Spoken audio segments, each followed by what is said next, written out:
Estudo do livro de Apocalipse. Eu havia parado no último áudio, no capítulo 22, e nós estamos a 11 versículos de nós completarmos a nossa jornada escatológica, essa viagem, esse trenzinho escatológico que nós estamos viajando, com muita calma, com muita tranquilidade.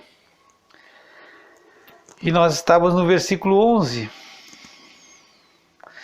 A partir daí nós vamos ter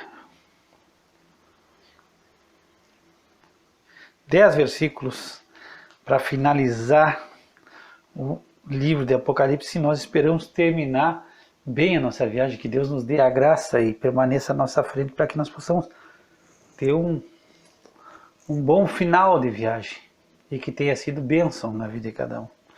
Eu falava no último áudio sobre esse versículo 11, é um versículo difícil. Quem sabe tu já escutou alguma mensagem, alguma pregação e teve uma aplicação lógica numa mensagem. Alguém teve uma aplicação a colocar esse versículo, mas é um versículo difícil, e eu dizia que eu interpretaria ele baseado à luz do que está escrito em Apocalipse 3, na carta que o Senhor escreve à igreja de Laodiceia. E tu pode notar uma coisa, que nos evangelhos, os que mais levantaram barreira para receber a Jesus foi os religiosos. Onde houve mais dificuldade, onde houve mais incredulidade, foi entre os religiosos da época, as pessoas que eram a clã religiosa. Agora, chega ao ponto de Jesus dizer que as prostitutas e os publicanos iam passar à frente neles do reino. Então, os perdidos tiveram mais esperança do que os religiosos. Então, eu vou interpretar esse versículo à luz dessa palavra do Senhor Jesus Cristo, de não ser morno. Ele veio buscar o perdido. Então, ser morno é ser religioso. É a religiosidade, é um espírito de religiosidade que tu acha que tu está bem, que tu acredita que está tudo legal, que tu não precisa mudar nada. Então, tu te torna insensível à palavra de Deus. Tu te torna insensível à ação do Espírito Santo. Então é dessa maneira que eu entendo, que eu compreendo. Quem sabe eu não vou deixar aberto a posição de que tu tenha uma interpretação ou entendimento melhor, ou já tenha ouvido alguma coisa melhor sobre essa passagem. Mas eu creio que seja desse jeito. Jesus era amigo de pecadores. O nosso amado Senhor Jesus Cristo foi amigo de pecadores. Mas dificilmente ele esteve bem à vontade entre os religiosos. Foi raros os casos. Geralmente ele sempre não estava bem, não estava bem localizado entre os religiosos. Ele estava bem entre pecadores e perdidos, entre publicanos, entre marginalizados, entre aqueles que ninguém dava nada. E nesse ambiente ele se sentia em casa, porque ele veio salvar e buscar o que se havia perdido. Então, é o perdido. E eu espero que tu compreenda e que tu tenha essa visão de Deus. Que muitas vezes a gente está vivendo num espírito de religiosidade. É a igreja de Laodiceia, estamos bem, estamos enriquecendo, está tudo legal, trocamos de carro, trocamos de casa, trocamos de tudo. Mas não temos uma vida à luz da palavra de Deus. Não há abnegação nenhuma. Não existe renúncia, não existe tomar a cruz, não existe seguir Jesus. É religiosidade só, mas não se cumpre nada. E aí a gente está fadado a receber nunca vos conheci lá naquele dia. E tu te apresentar achando cheio de moral, cheio de graça, porque tu estava no rol da membresia de uma igreja, mas tu nunca teve teu nome escrito no livro da vida do Cordeiro.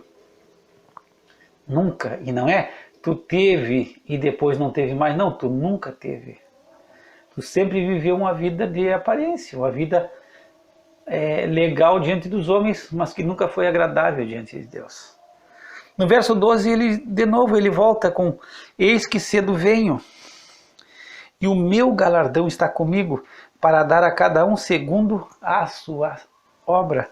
E é interessante, eu havia pegado que as nossas obras, nós vamos participar do tribunal de Cristo, que é o bema, e a obra de cada um vai ser julgada, vai ser provada como que pelo fogo. Isso aí eu já fiz citação noutros áudios, que é 1 Coríntios 3, a partir do 12. Aí tu pode ler ali que cada um vai ser cobrado. Não perde salvação, mas não recebe galardão. E é interessante porque é segundo a sua obra. E nós somos feitura de Deus, como está escrito em Efésios 2, perdoa. No verso, vamos pegar aqui, no verso 10, porque nós somos feitura sua, criada em Cristo Jesus para boas obras, as quais Deus preparou para que andássemos nelas. Então somos feituras, eu havia falado feituras do grego, poema, é uma obra de arte, Deus nos fez em Cristo.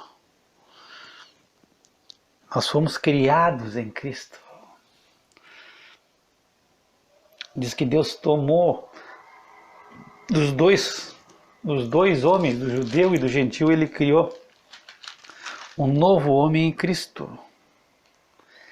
Esse novo homem em Cristo, ele é criado em Cristo para boas obras. E Deus já preparou essas boas obras. Esse é o homem criado em Deus. E ele é criado em Cristo para boas obras. E Deus já preparou. Tudo já está preparado. É só andar. É só seguir andando nelas. É andar naquilo que Deus tem preparado para nós fazer. É não ser omisso. É andar nas obras que Deus já tem preparado para nós. Então, boas obras, é aquilo que Deus, Ele prepara para nós. E a única coisa que nós temos é nos colocar nas mãos de Deus e não ser omisso só. E Deus já tem tudo preparado, é só nós andar nelas, é andar naquilo que Deus tem preparado, naquilo que Deus tem nos chamado a fazer. E isso eu vou voltar a dizer, é a abnegação, é negar a si mesmo, é se renunciar, é tomar uma cruz e dizer: eu vou morrer, eu estou morto, é Cristo. E é interessante, a palavra de Deus é tremenda, ela é inesgotável. A gente vai para um lado e para o outro e a gente fica se debatendo como um desesperado, porque de todos os lados a palavra nos alcança. Paulo, quando escreveu aos Filipenses, no capítulo 2, no verso 21, ele diz: porque todos buscam o que é seu e não o que é de Cristo Jesus. Então santo, amado, buscar o que é de Cristo. Agora Paulo diz: todo mundo está buscando o que é seu. Então não está havendo renúncia, é o meu. Não está havendo tomar a cruz e morrer e seguir Jesus, não. Todos buscam o que é seu e não o que é de Cristo Jesus. Então essa é a missão, essa que Deus tem nos chamado. E aí nós vamos pegar, ele está vindo, Jesus está dizendo: eis que venho cedo e o meu galardão comigo está. E aí nós vamos para Isaías. Vamos pegar Isaías aqui, o livro de Isaías, no capítulo 40. E vamos ver o que fala. Quem é que está vindo com os galardões na mão? Jesus disse: eu estou vindo cedo, meu galardão está comigo. E aí tu pega Isaías 40:10 e diz assim: eis que o Senhor Deus virá com poder e o seu braço dominará por ele. E eis que o seu galardão está com ele e o seu salário diante da sua face. Então, é Deus, é o Senhor Deus, o nosso amado Senhor Jesus Cristo, Ele é o Deus, Ele é o Senhor Deus, e Ele está vindo, e o seu galardão está vindo com Ele, e Ele vai retribuir a cada um, segundo as suas obras, quer dizer, não fica parado, não cruza os braços. O apóstolo Paulo, quando ele escreveu aos Coríntios, me parece no capítulo 15, e eu vou pegar aqui, ele vai falar sobre a ressurreição, ele vai falar sobre as coisas que acontecem, sobre os últimos tempos e sobre nós estarmos esperando em Cristo na eternidade. E depois que ele faz um grande discurso sobre a ressurreição, sobre o que nos está reservado, ele diz assim, ele acaba dizendo assim no 58: portanto, meus amados irmãos, sede firmes e constantes, sempre abundantes na obra do Senhor, sabendo que o vosso trabalho não é vão no Senhor. Então, depois que Paulo diz, olha, tem ressurreição, e não é assim, nós não estamos esperando o Cristo só nesse mundo, existe uma eternidade. E aí, quando ele discorre sobre todos os que vai acontecer, com o que vai acontecer conosco na eternidade, que nós vamos receber um corpo celeste que vai ser incorruptível, e que se nós estamos esperando em Cristo só nessa vida, nós somos mais miseráveis, que existe ressurreição, que nós podemos estar tranquilos, ele diz, olha, portanto, aí ele dá aquele final, ó, amados irmãos, seja firme, firme, não vacila, não te aflocha, não te entrega, firme, constante, constante é sempre, é constância, não é inconstante, faz, aí já não faz mais, começa e não termina, não, é constante, não te aflocha, não te entrega, tem constância, seja abundante na obra do Senhor, seja abundante sempre, abundante, não é abundante quando te dá vontade, quando tu está de bom humor, hoje eu estou bem, não, seja sempre abundante na obra do Senhor, é sempre, é todo momento. E aí Paulo diz, sabendo que o vosso trabalho não é vão no Senhor, o que tu está fazendo no Senhor não é vão, existe recompensa, existe um reconhecimento diante de Deus, e Deus está te vendo, e Deus está te assistindo. Hebreus 12 que nós temos uma grande roda de testemunhas nos observando, e os anjos nos observam. Se tu vai ver, Paulo diz, olha, nós somos um espetáculo para os anjos, um espetáculo para os anjos. Os anjos ficam observando o que Deus está fazendo e se maravilhando com a glória de Deus na nossa vida. Quando Paulo escreve aos Coríntios, no primeiro capítulo, no primeiro epístolo, no capítulo 11, no verso 10, ela fala que a mulher deve ter sobre a cabeça um sinal de poderio por causa dos anjos, porque os anjos estão vendo. A mulher não pode tomar conta, assumir, tomar o poder e dominar sobre os homens, e só por causa dos anjos, eles estão vendo. Tem que haver uma hierarquia normal. Então, nós somos um espetáculo, nós estamos sendo assistidos. É aquele que tu vê. Sempre quando tu entra nessas lojas, tu está sendo filmado. E não é sorria, trabalha sempre, trabalha mais. Tu está sendo observado, trabalha mais. Vai trabalhando, porque tu está sendo observado dia e noite. E nós temos um Deus que vê em secreto. Não é o que tu faz em público, não é o que tu mostra quando está todo mundo. É o que tu mostra ou demonstra quando tu está sozinho. É quando ninguém te vê, quando ninguém sabe, quando tu não tem câmera nenhuma te assistindo para te fazer uma tua representação de tu ser o artista que ali tu representa. E aí na igreja tu fecha os olhos, levanta as mãos e faz, e aí louva e ora e fala. Todo mundo está vendo. ora bem alto. Agora, quando ninguém está vendo, quando tu está sozinho, quando tu está fechado, quando ninguém te vê, existe um ditado que nunca faça em secreto ou em privado o que tu não faria em público. Se tu está sentado na tua casa, no teu lugar de trabalho, tu está sozinho, primeiro pensa se o que tu vai fazer sozinho aí tu faria se tivesse outras pessoas junto. Se tu não faria, então não faz. Existe um ditado que diz: o segredo da vida é a vida em segredo. Porque nós temos um Deus que recompensa em público. Então, é o que tu faz quando ninguém está te filmando, quando ninguém está te olhando. Quando tu está sozinho com teu celular, quietinho. Quando tu está com teu computador e ninguém está vendo. É quando ninguém está olhando. Esse é o segredo, é aí que nós temos que mostrar a diferença. É aí que diz a palavra de Deus que nós temos que resplandecer como astros no mundo, que está em Filipenses. Que nós vivemos no meio de uma geração maligna e perversa, a qual nós temos que resplandecer como astros no mundo. Depois, se tu quiser, pega essa passagem, Filipenses 2, no verso 15, é ser filho de Deus inculpável, irrepreensível, sincero, fazer as coisas de uma maneira agradável a Deus. No verso 3 diz: eu sou o alfa e o ômega, o princípio e o fim, o primeiro e o derradeiro. Aqui são coisas da deidade.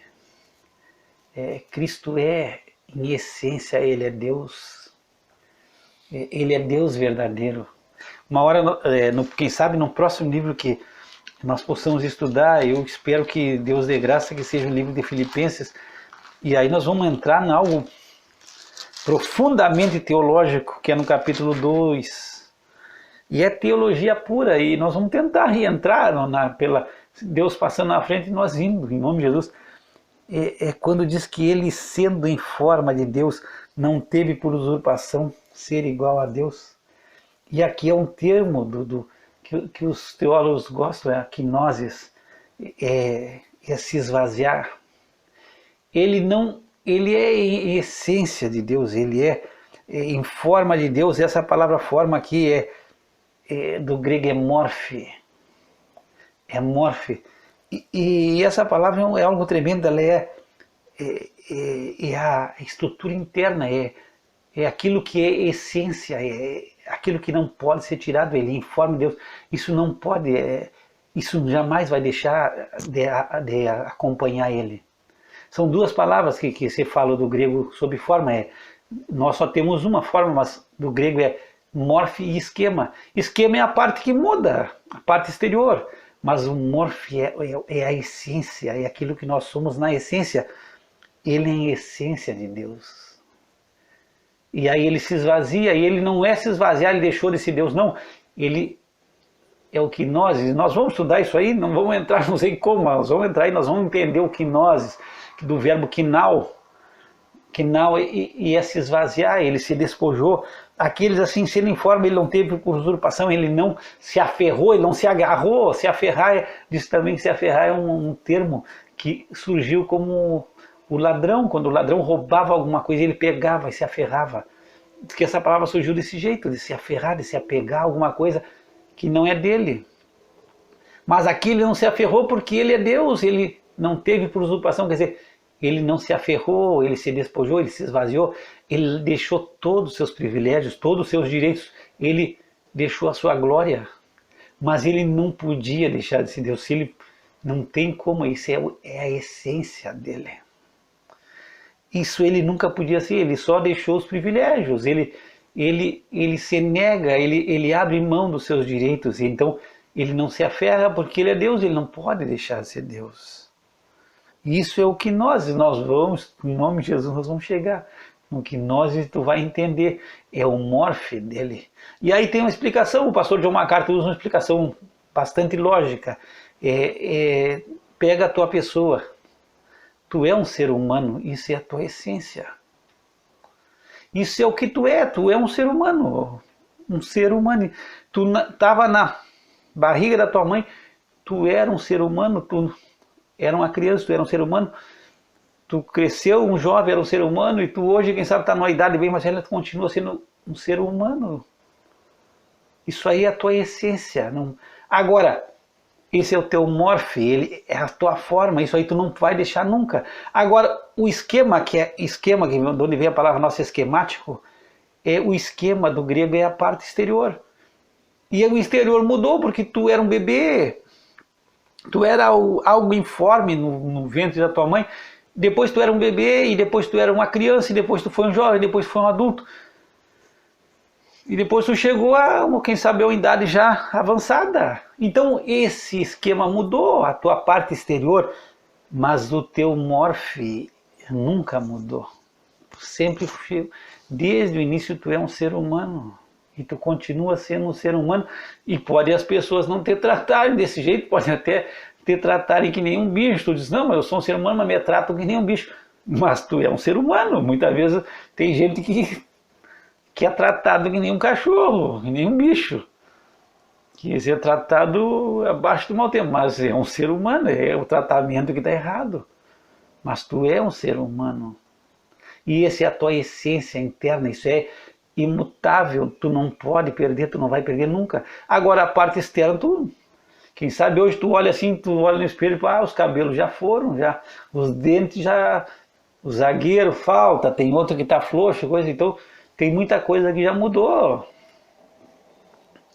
E é engraçado, eu escutei uma mensagem que diz que quando a gente fica velho, só tem uma coisa que cresce, normalmente, tá, cabelo cresce, mas diz que a tendência, quanto mais velho, parece que a orelha, não sei por que a orelha inventa de crescer.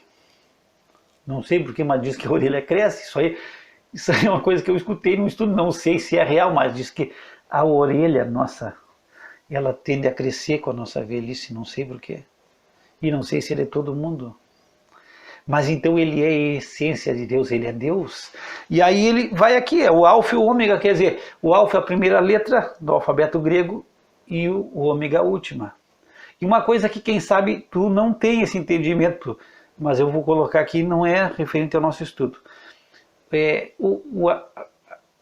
As escrituras foram escritas em grego, o Novo Testamento, na sua maioria, e o Velho Testamento é hebraico.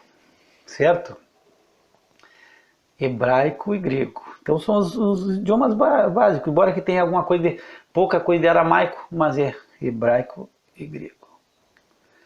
Bom, quando Alexandre o Grande ele vence a Pérsia e a Grécia se torna um império mundial em 330, alguma coisa assim, porque Alexandre ele conquista o mundo e ele morre muito rápido, parece que ele morreu em 323 antes de Cristo.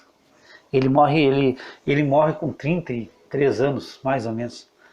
Mas ele conquista o mundo, eu acho, com 25 anos, não tenho certeza isso aí, é 331 antes de Cristo, porque não esquece, antes de Cristo decresce, diminui e depois de Cristo aumenta os anos.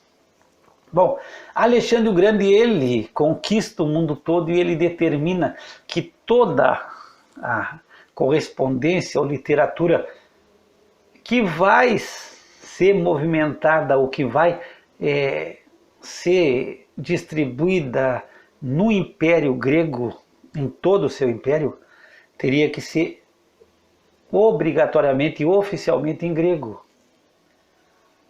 E aí, para que o Velho Testamento pudesse ter livre movimentação ou andar, se distribuir, ele teve que ser traduzido para o grego. E aí tem a Septuaginta, que é ali eruditos gregos, que foram 70 mais ou menos, que se juntaram em Alexandria e eles fazem a tradução do hebraico para o grego. E aí mudou muito o nome, mas aí a gente tinha todo o Velho Testamento para ele poder se movimentar, para ele poder ser usado e ele ter livre acesso, ter livre passada no Império Romano. Ele teve que ser traduzido. E isso, quem sabe, tu não sabia, mas foi ordem de Alexandre o Grande, quando ele dominava o mundo todo, toda a correspondência mundial, tudo que se fazia no Império grego tinha que ser no idioma grego. Por isso que houve a helenização, que a cultura grega tomou conta. Quando Roma conquista o mundo inteiro e surge o Império Romano, o domínio é romano. Mas a cultura é grega, tudo é cultura grega, e isso facilitou muito. O grego era conhecido em todo o Império. Não sei se tu está entendendo. Então o alfa e o ômega é a primeira e a última letra do alfabeto grego. Então o Apocalipse está sendo escrito em grego. Por isso que às vezes eu pego aqui, vejo algum estudo que eu acho uma palavra grega, eu coloco para a gente entender. Então, quando ele diz que ele é alfa e o ômega, ele é princípio, ele inicia e termina, ele começa e acaba, não. Ele é tudo. Aí depois eles dão o princípio e o fim, o primeiro e o último, quer dizer, ele é tudo. Ele é o princípio e o fim, ele é todas as coisas. E esses são atributos da deidade, e Cristo é a deidade, ele é a espécie imagem do Deus invisível, ele é Deus em essência. É algo fabuloso, e eu tenho um desejo que Deus dê essa graça, que após, termina agora Apocalipse, depois eu volto para seguir no estudo de Efésios, porque eu precisava acabar Apocalipse. Terminando Efésios, se Deus der a graça, nós vamos entrar em Filipenses, só para nós entrar na quinoses, e aí tu vai entender o que é quinoses. Eu tenho certeza que tu vai conseguir entender, porque eu não sou teólogo, mas se eu conseguir entender, tu vai conseguir entender também. E tu vai compreender a essência do nosso Deus. Ele é tudo. E aí vamos aqui para o verso 14, onde tem a última das bem-aventuranças, é a sétima, e diz: bem-aventurados aqueles que guardam os seus mandamentos, para que tenham direito à árvore da vida e possam entrar na cidade pelas portas. Então as portas da cidade, nós sabemos que elas se encontram abertas, elas não se fecham, nem de dia, nem de noite, são portas que permanecem abertas, elas não se fecham, porque não há noite. Tu vê isso em Apocalipse 21, 25. Também no 22 tu vê a árvore da vida. Agora, para ter direito à árvore da vida, para ter direito à entrada nessa cidade, e tu quer entrar, tu tem que guardar os mandamentos de Cristo. Tu tem que seguir a Cristo, tu tem que ter uma vida abnegada, tu tem que guardar os mandamentos, e guardar é observar. Não é viver, dizer, crer uma coisa e viver outra. Mas é viver à luz do que tu crê. E essa palavra do grego, tu acha em Efésios, eu acho que em Efésios, eu acho que em Filipenses tu acha também, é axios, é equivalente, é de forma digna. Que nós devemos andar da forma digna ao evangelho que nós cremos. Muitas vezes a gente não anda, isso aí vamos pegar aqui em Efésios, só para pegar essa palavra grega que é tremenda, é axios, vamos pegar aqui. Efésios 4, rogo-vos, pois eu, o preso do Senhor, que andeis como é digno da vocação com que fosse chamados. Quer dizer, tu fosse chamado, vocacionado por Deus para uma missão, então tu tem que andar de forma digna. É correspondência, é axios do grego. Às vezes não é assim, e eu sei que é difícil. Muitas vezes não é porque a gente quer, a gente não consegue. O padrão de Cristo é altíssimo. Quando eu leio, eu digo, Senhor, é impossível. Se tu não fizer isso em nós não vamos chegar a esse padrão que tu quer. Jesus diz, ó, sede imperfeitos como o vosso Pai celestial é perfeito. Bom, aí eu digo, Senhor, na hora eu digo, Senhor, impossível. Não existe. É só tu vivendo em nós, não tem como nós chegar à perfeição, a sermos perfeitos como é o nosso Pai que está nos céus. Depois, isso é Jesus falando nos evangelhos. E aí depois tu encontra Pedro falando na sua epístola, e aí Pedro fala a mesma coisa, algo assim, embora que seja a palavra diferente, mas ele faz uma citação do Velho Testamento, se não me falha a memória, está em Levítico. Ele diz assim, Pedro, na primeira epístola, no capítulo 1, verso 16, portanto está escrito, sede santos, porque eu sou santo. E no 15 ele diz, mas como é santo aquele que vos chamou, sede vós também santos em toda a vossa maneira de viver. E aí é sede santos porque eu sou santo, aí é sede perfeitos como vosso Pai, é só na graça, é pedindo no poder do Espírito Santo e o Espírito Santo nos ajudando, nós não temos condição. Mas existe bênção. E eu acredito que jamais Deus vai nos pedir, ou vai nos demandar, ou vai nos exigir algo que Ele sabe que nós não vamos cumprir, que não tem como conseguir. Se Ele está dizendo que nós temos que cumprir, Ele, de alguma forma, Ele vai nos dar a graça para cumprir. Ele não vai colocar uma altura tal que ninguém chega, a não ser o que nós sabemos, que a lei veio para mostrar isso, que o homem não ia chegar, a lei veio para encerrar tudo debaixo do pecado. Agora, nesse caso aqui, nós estamos na graça e Ele vai nos capacitar. E aí nós vamos ter direito. Agora, se tu não guarda, se tu não cumpre, aí tu tá fora, tu não vai ter direito a entrar. A tua parte não vai ser nessa cidade, a tua parte vai ser no lago de fogo, no lago que arde com fogo e enxofre, que é a segunda morte. Então tem que cumprir, e para cumprir tem que ser com a ajuda e com a graça e no poder do Espírito Santo. No próximo áudio nós vamos seguir, vamos continuar essa peregrinação que parece que o final aqui está uma subida íngreme. Parece que nós não vamos chegar, eu estou no meu coração com muita vontade que a gente chegue ao 21, mas parece que a gente pegou uma subida agora. E nós temos agora poucos versículos, vamos ver quantos. 7 versículos. Então nós começamos hoje com 10, tiramos 3, estamos com 7 versículos para chegar ao final. Mas pela graça de Deus nós vamos chegar. Deus vai nos dar graça. E se Deus continuar na nossa frente, nós vamos chegar em Cristo Jesus e nós vamos ter vitória. Pai, nós te damos graça pela tua palavra e pedimos a ti, nos ajuda a guardar, a observar os teus mandamentos sempre, sempre, sempre. A sermos firmes e constantes na tua obra, abundantes, e fazer sempre. Não é às vezes, não é quando eu estou de boa vontade. É sempre, sempre, sempre. Nos ajuda, nos dá essa graça e essa condição através do nome santo do nosso amado Senhor Jesus Cristo. Que o Senhor te abençoe e te guarde, que o Senhor faça resplandecer sobre ti o seu rosto e tenha misericórdia de ti. Que o Senhor levante o seu rosto sobre ti e dê a paz. Graça e paz da parte de Deus nosso Pai e do Senhor Jesus Cristo.